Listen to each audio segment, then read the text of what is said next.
Lucas 14, del 25 al 27.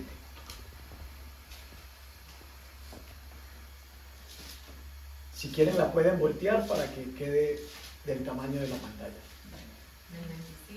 Al 27.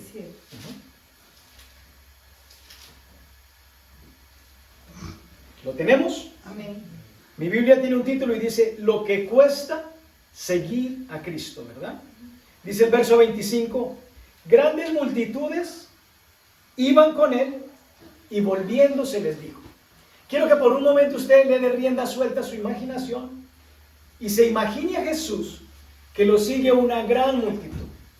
Hoy en día nosotros no seguimos a Jesús como lo seguían en la época, que él iba por los caminos y la gente iba detrás de él se detenía y hablaba. Hoy en día nosotros lo hacemos yendo a la iglesia, ¿verdad? Nos hacemos grupos en casa, nos reunimos y allí escuchamos las enseñanzas de Jesús. Pero en la época de Jesús era de esta manera. Él caminaba y la gente que lo conocía o escuchó hablar de él y tenía interés por él, lo seguía. Pero él iba caminando y dice que se volteó y les dijo, imagínense ese relato, lo siguen, pero él se voltea y les dice algo. ¿Qué les dijo en el verso 26? Si alguno viene a mí y no aborrece a su padre y madre y mujer e hijos y hermanos y hermanas y aún también su propia vida, no puede ser mi discípulo. Verso 27. Y el que no lleva su cruz y viene en pos de mí, no puede ser mi discípulo. Dos requerimientos, ¿verdad? El primero más extenso que el segundo. El primero dice que si alguno le va a seguir, pero no tiene claro lo que le va a costar, ¿por qué? ¿Qué le va a costar? Dice que tiene que aborrecer a su padre, a su madre, a su mujer y a sus hijos, a sus hermanos, a sus hermanas y aún también su propia vida. No puede ser mi discípulo, ¿verdad? Uno a veces encuentra contextos en la Biblia que parecen contradictorios a lo que uno conoce de Dios.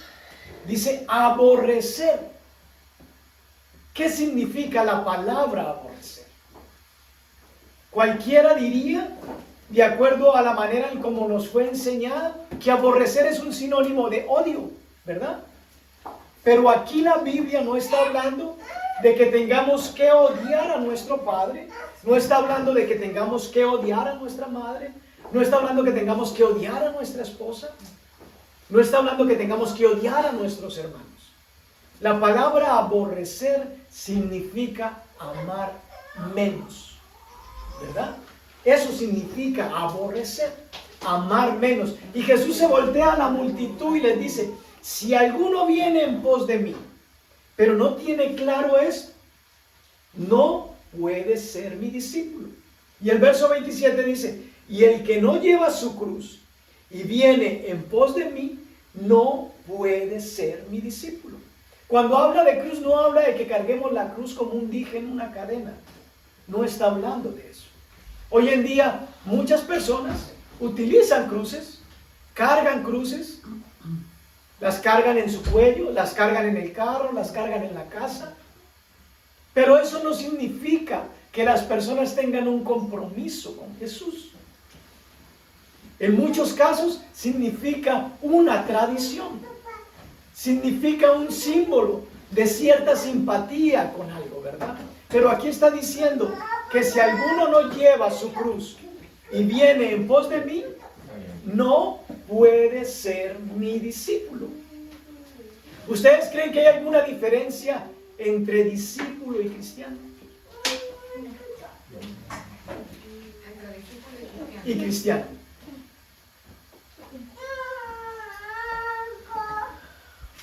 ¿Cuál es la pregunta? Disculpa. Que si hay alguna diferencia entre el término discípulo y cristiano. Hoy en día, las iglesias de diferentes denominaciones, muchas de ellas están bien llenas, ¿verdad? Tú vas a ciertas iglesias, o las vemos en televisión, o las vemos en las noticias, y son ciertas iglesias de multitudes, ¿verdad? Pero aquí Jesús está hablándole a una multitud y la está confrontando. está diciendo, si quieren ser mis discípulos, tienen que entender el precio que les va a costar. Y de acuerdo a eso, muchas personas piensan que cristiano y discípulo no son sinónimos, sino que cristiano es aquel que asiste con cierta frecuencia a la iglesia, pero no tiene mayor compromiso. Y discípulo es aquel que se compromete, que está en las actividades, que sirve, que ayuda, que colabora, ¿verdad? Nosotros mismos hemos clasificado que dentro de los cristianos hay categorías. Pero bíblicamente no existen categorías de cristianos. Cristiano y discípulo es exactamente lo mismo. Discípulo significa una persona que sigue a otro, se identifica con su enseñanza y practica lo que le enseña. Eso es discípulo, seguidor de alguien, ¿verdad? Pero no hay clasificación ni categoría de cristianos. De decir, no, yo soy un cristiano dominical, yo solamente voy a la iglesia los domingos, pero el resto de la semana yo hago lo que a mí me gusta, ¿verdad? Se levantará otro y dirá, no, yo sí soy un discípulo porque yo soy comprometido, yo no solamente voy el domingo, yo asisto a la oración, yo me reúno con los hermanos, sirvo en la iglesia, ¿verdad? Y diría, yo soy un discípulo, pero eso no es la diferencia. Jesús no habló de cristianos. Jesús habló y hizo una invitación a ser discípulos. Dijo, no puedes ser discípulo. Y más adelante nos vamos a dar cuenta de que la palabra cristiano fue usada muy probablemente porque no, la Biblia no lo dice, fue usada por personas no creyentes refiriéndose a los seguidores de Jesús. Y por eso, como eran seguidores de Cristo, le llamaron cristianos. Pero fue usado ese término como algo despectivo, como algo de no mucha relevancia, ¿verdad? Quiero que miremos en el verso 33 lo que dice de ese mismo capítulo.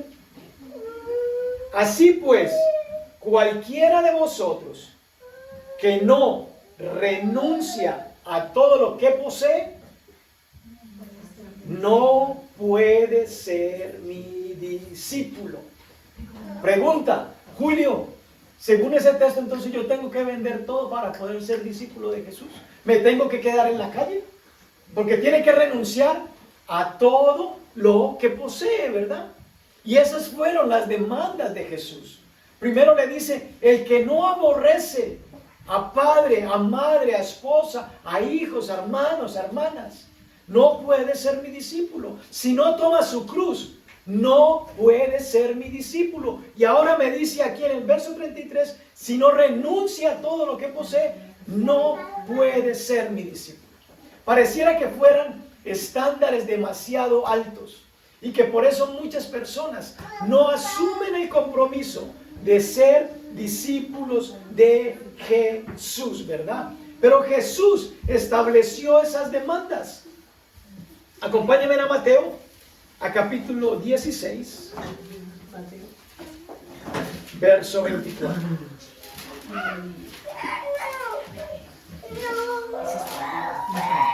Tranquila.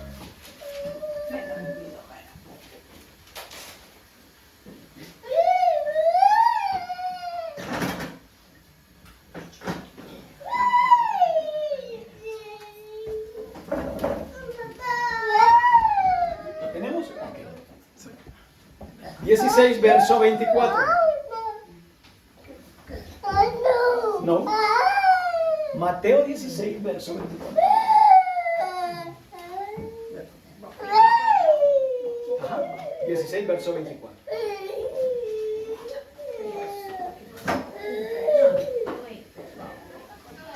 Ahí está. Ajá. Si quieres puedes darle un highlight. Dice, entonces Jesús dijo a sus discípulos, si alguno quiere venir en pos de mí, niéguese a sí mismo, tome su cruz y siga. ¿Qué demandas, verdad? Si no aborrece, si no toma su cruz, si no abandona todo lo que posee, si no se niega a sí mismo, no puede ser mi discípulo. ¿Quién quiere asumir estos desafíos para ser discípulo de Jesús? No son nada atractivos. Pero la Biblia lo revela, porque eso es lo que nos va a costar seguir a Jesús, ¿verdad? No todas las personas son capaces de hacer semejante compromiso.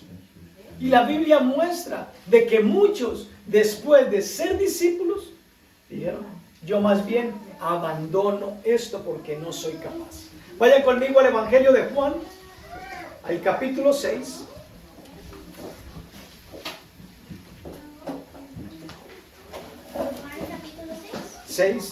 Vamos a leerlo desde el 66. Versículo 66. Ajá.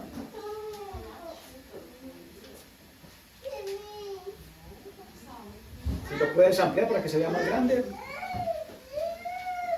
Estamos en el verso 66. Dice la Escritura, desde entonces muchos de sus discípulos, ¿qué hicieron? Volvieron atrás y ya no andaban con él. Jesús, además de los 12 discípulos, que era el grupo íntimo de sus seguidores, tenía también discípulos. Juan 6:66. Desde entonces muchos de sus discípulos volvieron atrás y ya no andaban con él. Verso 67. Dijo entonces Jesús a los 12, ¿quieren acaso irse también vosotros? Vemos aquí cómo Jesús confronta a su grupo íntimo. Están viendo que de la multitud muchos decidieron abandonarme porque no son capaces de cumplir con estas demandas que yo les estoy pidiendo. Esto les va a costar seguir. Y le dice a su grupo íntimo, ¿ustedes también se quieren ir? Si ustedes también se quieren ir, allí está la puerta abierta, ¿verdad? Pues en ese entonces no estaban sino que estaban al aire libre, pero le digo, si ustedes se quieren ir, también se pueden ir. Verso 68.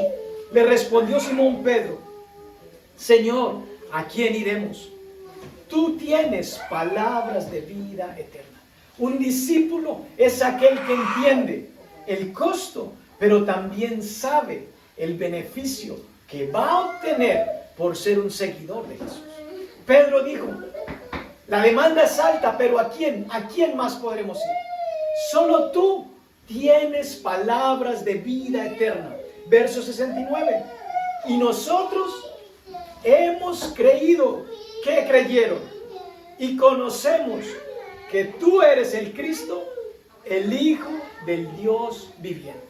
Pedro no volvió atrás porque reconoció, no, yo he creído que tú eres el Cristo y eres el Hijo del Dios viviente. Jesús le respondió, ¿no os he escogido yo a vosotros los 12? ¿Y uno de vosotros es qué? ¿Santo? ¿Y uno de vosotros es diablo? El mismo Jesús dice, yo los escogí a los 12 y uno de los que anda conmigo es diablo.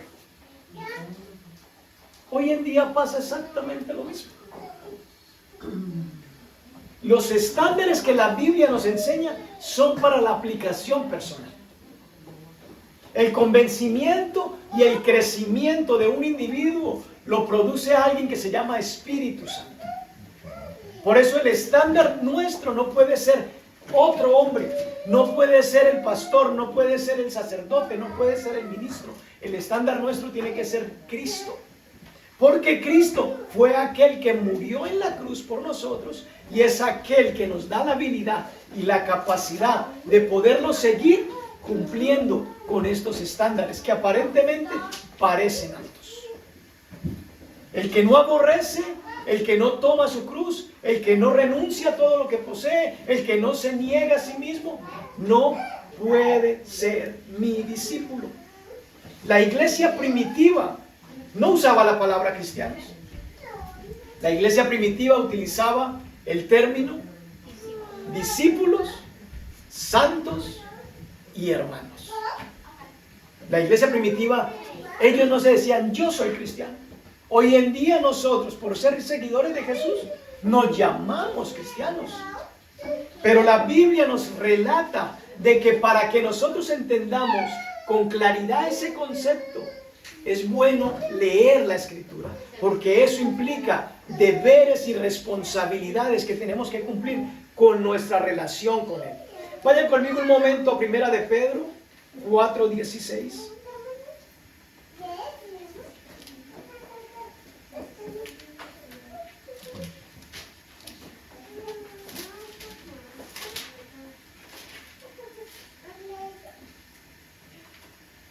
Les decía hace un momento que parece que el término cristianos fue utilizado por aquellos que no eran creyentes y menospreciaban este grupo de personas. Y el apóstol Pedro dice en Primera de Pedro, verso 16, si alguno padece como cristiano, no se avergüence.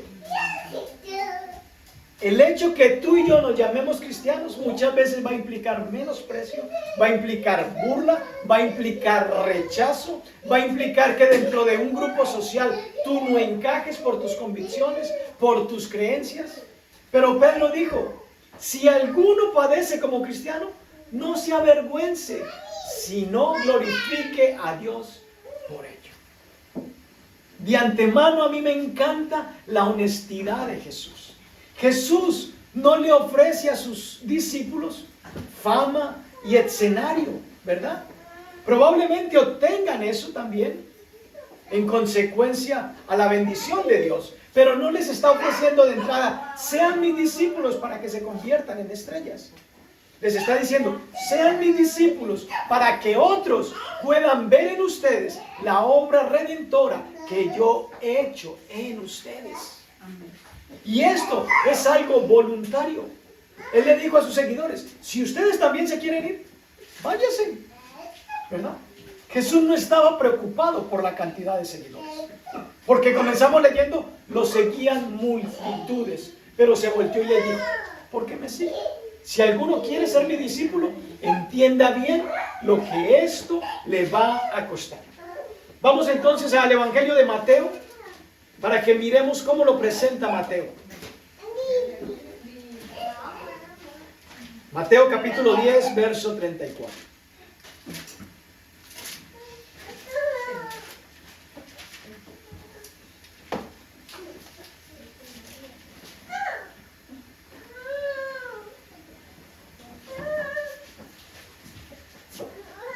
¿Cuántos saben de que Jesús es el príncipe de paz? Amén. Amén. ¿Cuántos saben de que Jesús vino a traer la paz? Amén. ¿Sí? Okay. Hay cosas en la Biblia que a veces parecen contradictorias, ¿verdad? Vamos a leer el verso 34. ¿Qué dice? ¿Lo pueden leer conmigo? No penséis que he venido para traer paz a la tierra. No he venido para traer paz, sino espada. Entonces, ¿es paz o no paz? Parece contradictorio, ¿verdad? Pero él mismo se definió así. Yo no vine a este mundo, yo no vine a esta tierra a traer paz. ¿Qué vine a traer? Espada, o sea, que somos revolucionarios, guerrilleros, ¿verdad? Porque él no vino a traer paz, vino a traer espada. Entonces, cuando uno va y lee, vayan conmigo a Isaías para que miremos dónde está el punto de unidad de estos versos. Isaías 9, verso 6.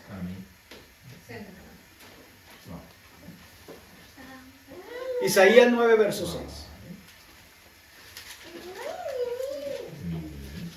Vamos a mirar cuando fue anunciado el nacimiento de Jesús, cómo describían que iba a ser ese niño, ¿verdad?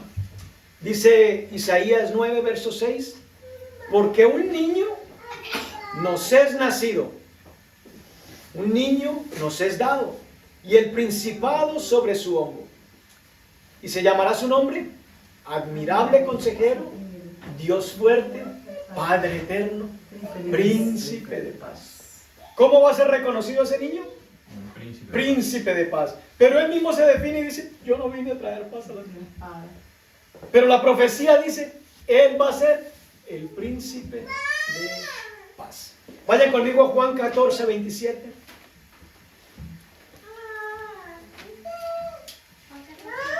Ajá.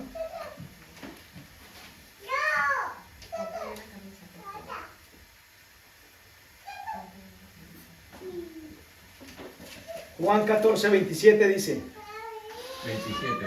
27. 27. Dice el verso 27, la paz os dejo, mi paz os doy.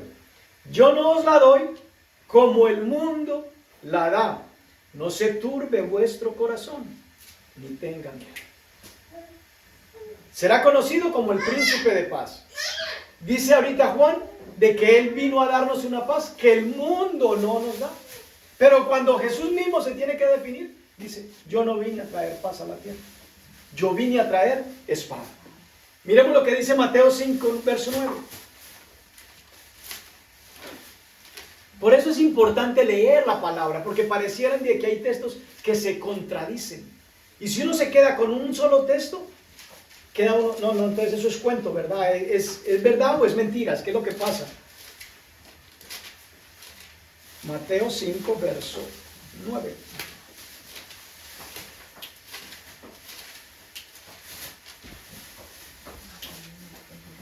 Bienaventurados los pacificadores, porque ellos serán ¿qué? Hijos de Dios. Okay. Pero él dijo, yo no vine a traer paz, yo vine a traer espada. Entonces, si yo soy seguidor de Jesús, ¿qué es lo que tengo que promover? ¿La paz o la guerra? Pero él no vino a traer la paz, él vino a producir espada. ¿Verdad? Entonces son cosas que a veces nos generan cierta contradicción. Pero la misión primaria de Jesús fue traer paz a los hombres. Pero el hecho de realizar esa paz, como él dice, la paz que yo os doy no es como el mundo la da. Entonces, si la paz que él nos ofrece no es como el mundo no la ofrece, ya eso presenta un conflicto entre los seres humanos. Entonces, si la misión de él es establecer la paz, pero la paz que él nos da no es como el mundo la da, entonces eso nos va a generar enemistad con el mundo.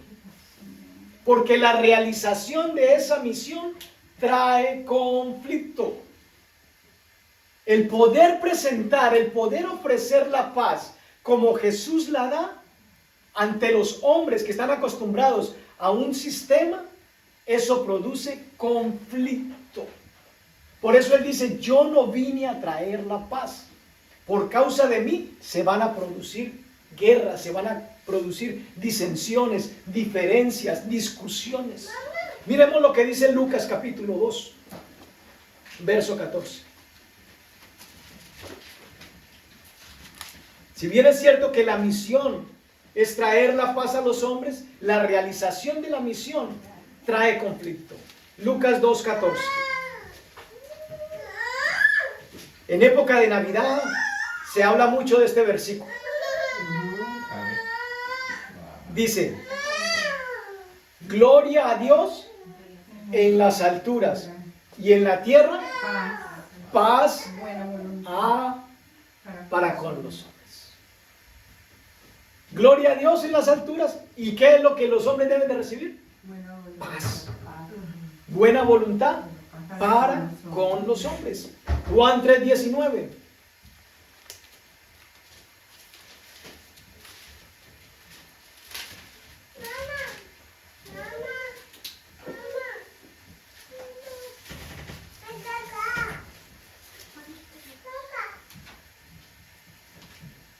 Y esta es la condenación, que la luz vino al mundo y los hombres amaron ¿qué? Más las tinieblas que la luz, porque sus obras eran malas. El problema no es de que Jesús se aparezca en el escenario. El problema es de que la gente no le gusta lo que Jesús enseña. Entonces, como no me gusta lo que Jesús enseña, eso produce conflicto y eso produce guerra. Y aunque yo soy el príncipe de paz, porque así fue dado por mi Padre, que me iban a conocer, los que me sigan van a ser llamados pacificadores, van a ser llamados hijos de Dios. Pero para realizar esa misión de paz, el hecho de presentarla de manera diferente les va a producir un conflicto a ustedes. Les va a producir a ustedes persecución, les va a ustedes a producir traición, aún entre su círculo más íntimo, aún entre sus propios familiares. Les va a costar que los menosprecien, que los rechacen por tener ahora convicciones diferentes. Miremos qué le pasó a... Regresemos a Mateo capítulo 10 y leamos el verso 35.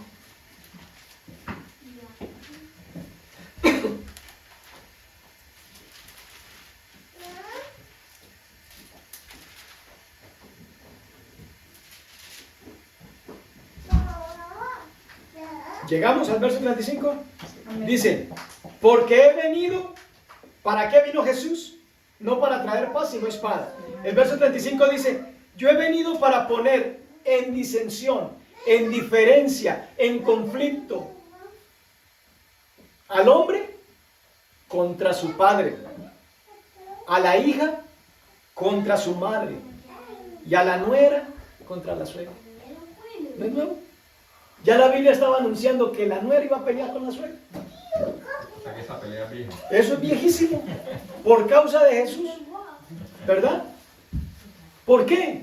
Porque la realización de la misión produce conflicto, porque Él nos da la paz como el mundo no nos la da.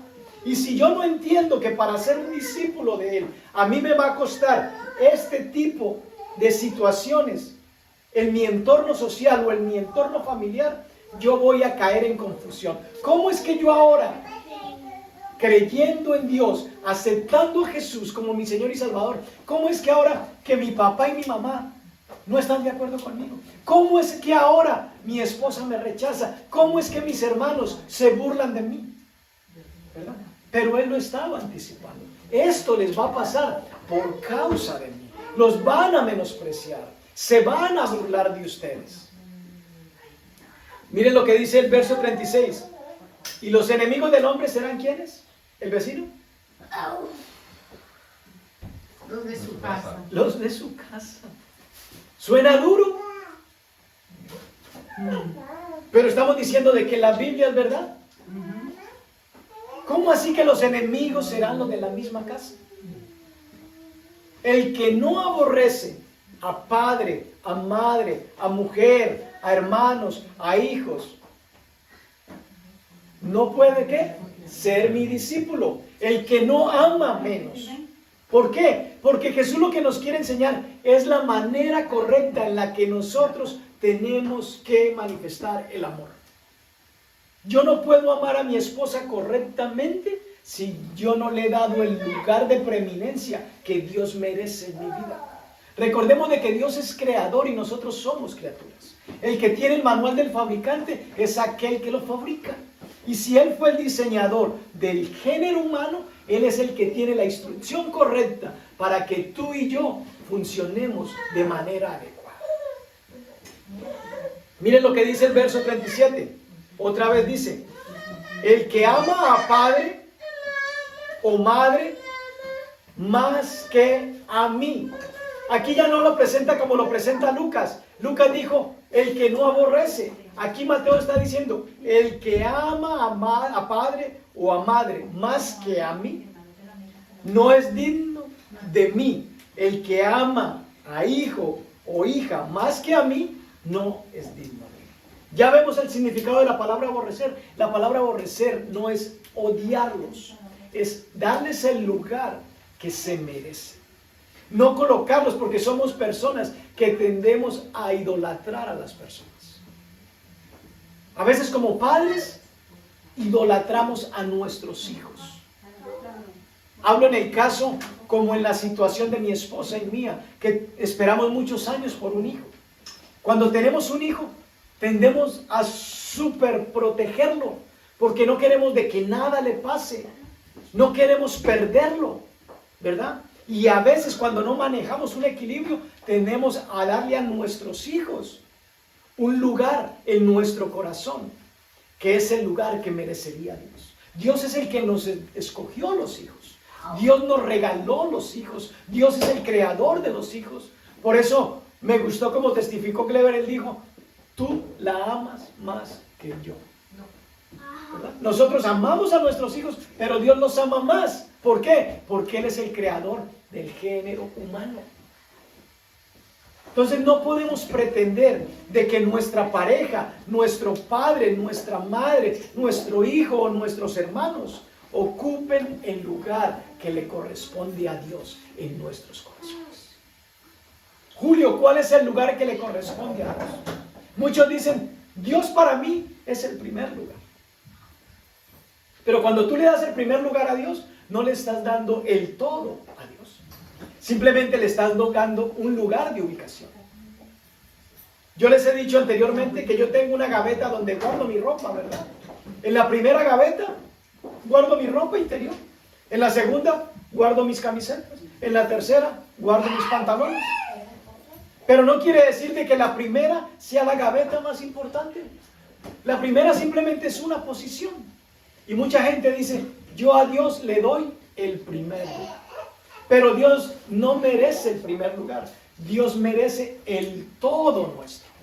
Por eso la demanda que Él nos hace, si no renuncias a todo lo que posees, si no te niegas a ti mismo, si no tomas tu cruz y me sigues, no puedes ser mi discípulo. Julio, entonces, ¿cuál es el estándar? Sigamos leyendo, verso 38. El que no toma su cruz y sigue en pos de mí, no es digno de mí. El hecho que yo asista a una iglesia no es lo que me hace a mí discípulo de Jesús. No es lo que me da a mí el derecho de ser un hijo de Dios. ¿Verdad? Porque a Jesús lo seguían multitudes. Y Él se volteó y le dijo, si alguno viene en pos de mí y no hace esto, no puede ser mi discípulo. Le dijo a su grupo íntimo, ustedes también se quieren ir como se han ido los otros. Si les parece la demanda alta, se pueden ir. Pero Pedro, que tuvo entendimiento, dijo, ¿a quién? ¿A quién más? ¿Qué otra alternativa? Dígame, ¿qué otra alternativa hay que reemplace el seguir a Dios, que me sea de mayor beneficio a mí como ser humano? No la hay. Pedro concluyó, solo tú tienes palabras de vida eterna. No hay otra. Entonces nosotros tenemos que entender que si seguimos a Jesús, lo seguimos de manera voluntaria, pero nos va a implicar un costo. Costo quizás de ser rechazados, de ser menospreciados. No por los que no nos conocen, sino por los del grupo íntimo. Miremos lo que dice la Escritura en Miqueas capítulo 7, verso 5.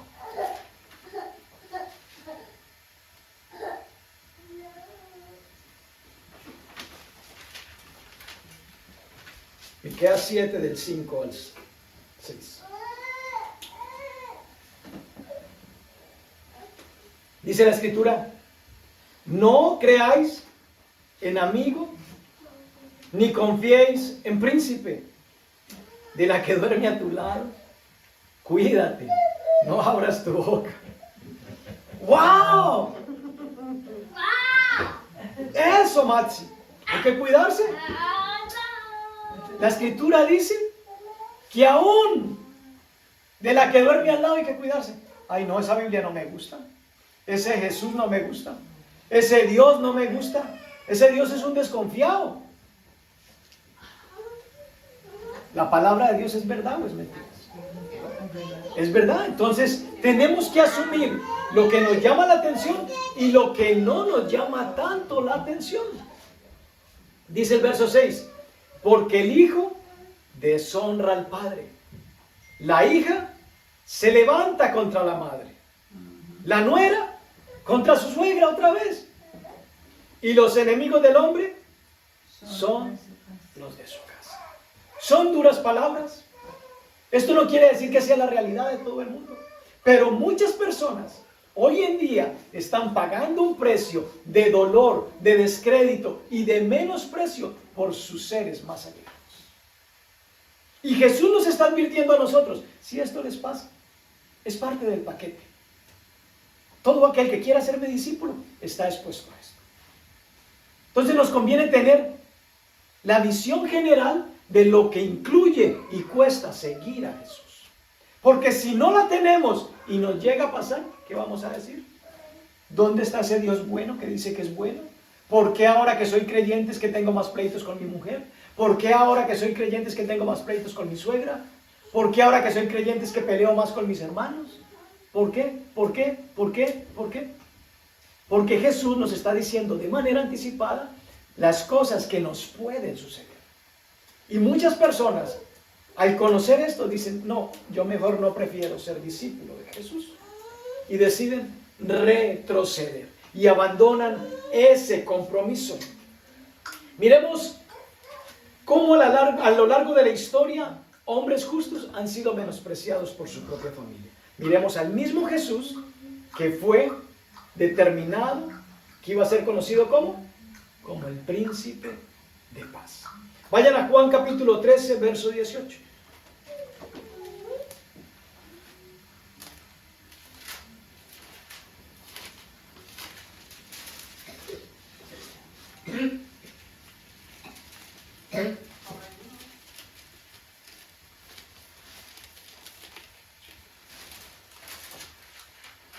Juan 13, verso 18. Ustedes saben que Jesús fue traicionado, ¿verdad? Dice, no hablo de todos vosotros. Yo sé a quienes he elegido. Mas para que se cumpla la escritura, el que come pan conmigo, levantó contra mí su calcañar. ¿De quién habla? De Judas. Calcañar esta nota. Dice, no hablo de todos vosotros, yo sé a quienes he elegido, mas para que se cumpla la escritura, el que come pan conmigo, levantó contra mí su calcañar. ¿Qué duele más? ¿La traición de un cercano o la traición de un lejano? La de un cercano. Y él dice, el que come pan conmigo, el que estaba dentro de mi grupo selecto, al que le conferí que manejara los diezmos y las ofrendas, el que andaba con la bolsa del dinero, ese me traicionó. Entonces, si a Jesús, el Hijo de Dios, le sucedió esto, ¿qué nos hace pensar que a ti y a mí no nos puede pasar? Y la Biblia es tan buena y Jesús es tan sincero y tan honesto que dice, les advierto para que cuando esto les pase, estén apercibidos y sepan cómo reaccionar. Porque el seguirme a mí les va a implicar un precio. Tiene un costo. Les decía que todo oficio, toda profesión implica un sacrificio. Estudiar hasta tarde, levantarse temprano, llegar tarde a la casa, sacrificar quizás fines de semana, jornadas largas, todo implica un sacrificio. Vayan a Génesis capítulo 4, verso 8 y miremos a otro personaje que sufrió traición.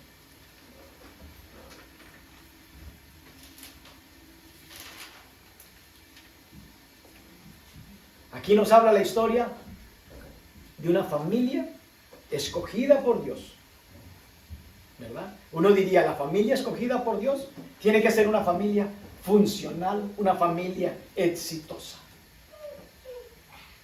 Todo el mundo pensaría así, pero no es así. La primera familia escogida por Dios tuvo hijos que no fueron los mejores amigos. Y dice el verso 8, y dijo Caín a su hermano, 4 verso 8. Y dijo Caín a su hermano Abel, salgamos al campo a hacer barbecue, vamos a hacer un asado, ¿verdad? Y aconteció que estando ellos en el campo, Caín se levantó contra su hermano Abel y lo mató. Qué bonita familia. Gente justa siendo traicionada. Aquí a este lo traicionó el propio hermano. Él dijo, ve, mi hermano me invitó a salir, chévere, vamos a tener un día de campo, chévere. Pero nunca se imaginó que el hermano lo iba a matar. A Jesús lo traicionó Judas. A Abel lo traicionó Caín. Vayan al capítulo 37 del mismo libro de Génesis. Los que han tenido oportunidad de leer la historia bíblica saben de que José era hijo de una familia numerosa de 12 hermanos. Génesis 37, verso 28. Y que era el menor de los hermanos, ¿verdad? Y que su padre le regaló una bata llena de colores. Y el haber recibido ese regalo, ¿qué produjo entre sus hermanos? ¿Alegría y gozo? No, envidia. ¿Y qué le costó? Que sus hermanos se quisieran deshacer de él. Y dice que ya lo habían tirado primero a una cisterna, un hueco, y después dijeron, no, vamos a ganar platica con mi hermano. Y dice que lo vendieron a los madianitas, ¿verdad? Dice, cuando pasaban los madianitas mercaderes, sacaron ellos a José de la cisterna y le trajeron arriba y le vendieron a los ismaelitas por 20 piezas de plata. Y llevaron a José a Egipto. ¿Cuál es el precio de seguir a Jesús? Quizás nos toque sufrir traición. Quizás nos toque sufrir bullying. ¿Y eso que es cristiano? ¿Y eso que es pastor? ¿Y eso que la hermanita enseña? ¿Y eso que fulano? ¿Y eso que el otro? Si de Jesús, el Hijo de Dios, que dijeron que era hijo de Belcebú, que era hijo de Satanás, ¿cuánto más no dirán de usted o de mí? Sabiendo que no somos perfectos aún, que estamos en proceso de cambio continuo, que aquel que comenzó la obra la terminará hasta el día de su venida. Dice que si así se expresaron del Hijo de Dios, ¿cuánto no se expresarán de nosotros? Entonces, tenemos que pagar el precio de la traición. Tenemos que pagar el precio de darle todo. Vayan a Marcos capítulo 12.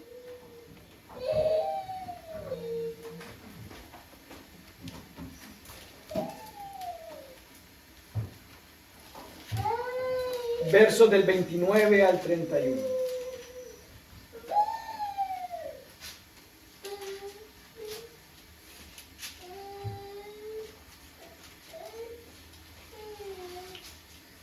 Dice el verso 29. Voy a leerlo desde el 28 para que entendamos mejor el contexto. Mi Biblia tiene un título y dice el gran mandamiento. Dice, acercándose uno de los escribas que lo había oído disputar y sabía que les había respondido bien, le preguntó, ¿cuál es el primer mandamiento de todos? ¿Alguien se lo sabe? Okay. El primer mandamiento de todos es, oye Israel, ¿verdad? Allí donde dice Israel, coloque su nombre.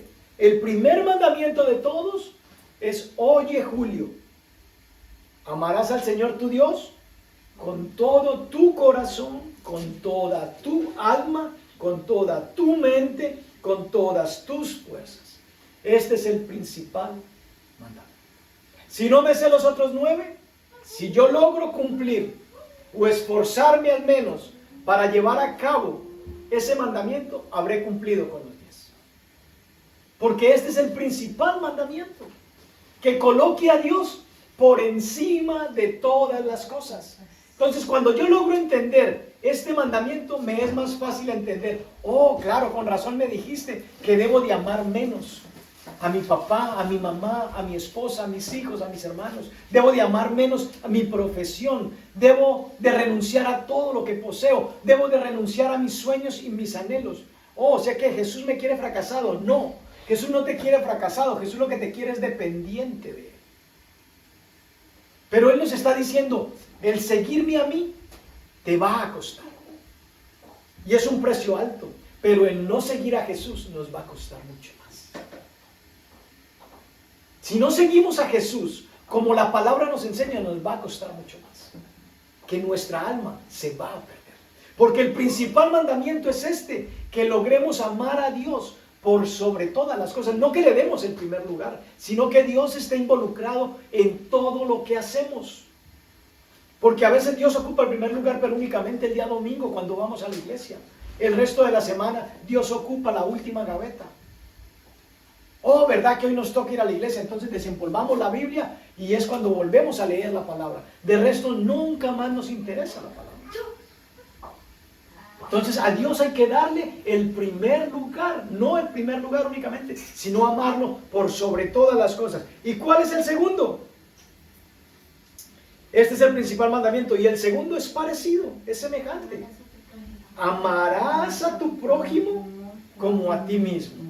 Entonces, si yo logro amar a Dios primero, yo voy a amar correctamente a mi esposa, dándole el lugar de honra que merece. Si yo logro amar a Dios primero, voy a amar a mi papá y a mi mamá en el lugar de honra que ellos me merecen.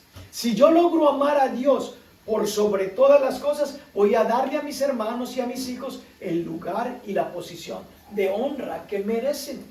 Pero si Dios no ocupa el todo de mi vida, mis afectos pueden llegar a convertirse en sentimientos enfermizos, en donde hay personas que idolatran a su cónyuge, donde hay personas que idolatran a sus padres, hay personas que idolatran a sus hijos. Idolatran el dinero. Idolatran el dinero, sus trabajos, su profesión. Por eso el principal mandamiento es este: amar a Dios por sobre todas las cosas. Entonces, nos costará quizás traición, nos costará quizás menosprecio, burla, conflictos, disensiones. Nos costará que tenemos que cargar una cruz. Y el cargar una cruz no es ponérnosla en la cadena o en una pulsera, sino que de manera diaria yo pueda decir: Dios, estos son mis deseos, estos son mis anhelos, pero quiero conocer y caminar complaciéndote primeramente a ti, reconociendo lo que tú quieres para mí es lo mejor que me puede pasar. Colocando los deseos y los planes de Dios para mi vida personal, para mi vida familiar, en primer lugar. Sabiendo de que Él como Dios, como Padre, como diseñador, como fabricante, tiene los planos correctos de cómo funciono bien. Me va a costar también la vida. Mateo 10:39.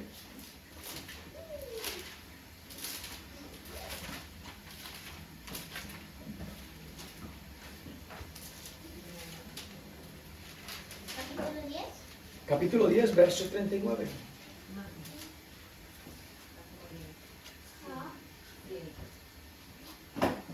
Dice el verso 39, el que haya su vida, ¿qué? La perderá. Y el que pierde su vida por causa del Señor Jesús, la halla. Hoy en día quizás pudiéramos encontrar a alguien que diga: yo estoy dispuesto a morir por un amigo que amo mucho, ¿verdad? Si tocara que reemplazar o cambiar el lugar de esa persona, alguien quizás diría por amor: yo estoy dispuesto a morir por mi hermano, por mi papá, quizás por mi esposa, quizás por mi hijo, mi hija. Pero hoy en día esa no es la demanda que Dios nos está pidiendo a nosotros. Porque ya Jesús pagó el precio. Ya Él murió para que nosotros encontráramos la vida en su muerte. Hoy en día Dios nos dice: si tú logras entender cuál es el principal mandamiento, entonces tú vas a amar a tu prójimo como a ti mismo, ¿verdad? Nosotros aprendimos: si tú me haces bien, yo te hago bien. Si tú me haces mal, yo te hago mal. Es bíblico, la Biblia dice ojo por ojo, diente por diente, ¿verdad? Pero es una justicia muy primitiva. Por eso Jesús vino a decir: yo no vine a abrogar la ley, pero un mandamiento nuevo os doy. ¿Cuál es? Que os améis unos a otros como yo os he amado. Hoy en día qué difícil a veces se torna para las personas soportar a un hermano difícil en la carne, soportar a un jefe colérico, gruñón. Hoy en día qué difícil es soportar un cónyuge cantaletoso, cantaletosa. Pero cuando tenemos la claridad de lo que hemos recibido de Dios sin merecérnoslo, porque todos hemos recibido el amor de Dios, no porque seamos buenos, sino porque Él es bueno. Y de esa misma manera Dios quiere que demos ese amor inmerecido a otros. No que amemos por conveniencia, sino que amemos porque hemos recibido un amor que no nos merecíamos. Por eso yo me esfuerzo por amar, por tolerar y por aceptar a las demás personas. Dice de que el amor cubrirá multitud de pecados. Cuando en un matrimonio hay un caso de infidelidad, ¿qué es lo más fácil? Me la hiciste, me la pagas, ¿verdad? Y quedamos a la par. O lo otro es: nos separamos No soy capaz de perdonarte esa ofensa. Sea hombre o sea mujer, no soy capaz de perdonarte esa ofensa. Pero Jesús dice, ¿cuántas veces debemos perdonar? 70 veces 7. ¿Y eso qué resultado nos da haciendo una operación matemática? Bastante. 490. Ok. Me ayudan o después al final del servicio hacen la operación matemática. Creo que... ¿O de horror? Ok. Porque son muchas veces las que hay que perdonar, ¿verdad? Pero a veces nos hacen una ofensa que decimos, no, eso es imperdonable. No están diciendo que des la vida por esa persona. Lo que nos están pidiendo es, perdona. Tú recibiste un amor que no te merecías. Y eso es lo que hace el amor genuino de Dios. Restaura relaciones, cambia sociedades. En la sociedad en la que vivimos hay tanto odio, ¿por qué? Por la falta de amor, por el menosprecio, por el racismo, por creerme superior a los demás. En la misma iglesia, muchas veces esos conflictos que vemos afuera los vemos adentro y nos decimos que somos cristianos, que somos hijos de Dios. Pero Jesús dijo, yo escogí a los 12 y uno es diablo. Jesús te escogió a ti, Jesús me escogió a mí. Los que estábamos perdidos éramos nosotros, no Jesús. Jesús fue el que vino a nuestro encuentro. Y vino a salvarnos, no porque fuéramos buenos, sino porque quiere restaurarnos y quiere usar nuestras vidas. Para eso Él se hizo hombre siendo Dios. Para que tú y yo, siendo hombres, podamos vivir como Él vivió. Porque Jesús todo lo que hizo en la tierra, lo hizo 100% hombre. Muchas personas dicen, no, Jesús pudo perdonar porque Él era Dios. Yo no puedo perdonar a mi marido que me fue infiel, o no puedo perdonar a mi esposa que me fue infiel, o no puedo perdonar a mi hermano que me robó la herencia, o no puedo perdonar a mi mamá o a mi papá que me abandonaron cuando era pequeño, ¿verdad? ¿Por qué no puedes? Cuando Dios te ha dado un amor que tú no te merecías. Sencillamente no quieres. La Biblia no dice que el perdón sea fácil. Pero si te apoyas en la palabra y en la fuerza interior que el Espíritu Santo produce, podemos llegar a perdonar como Jesús perdonó.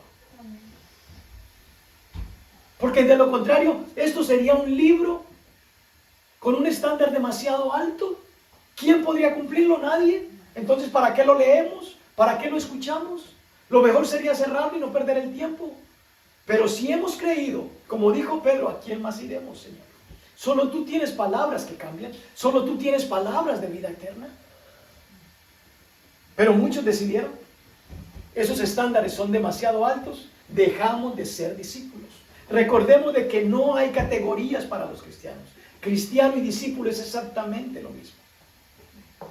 Jesús llamaba a sus seguidores discípulos.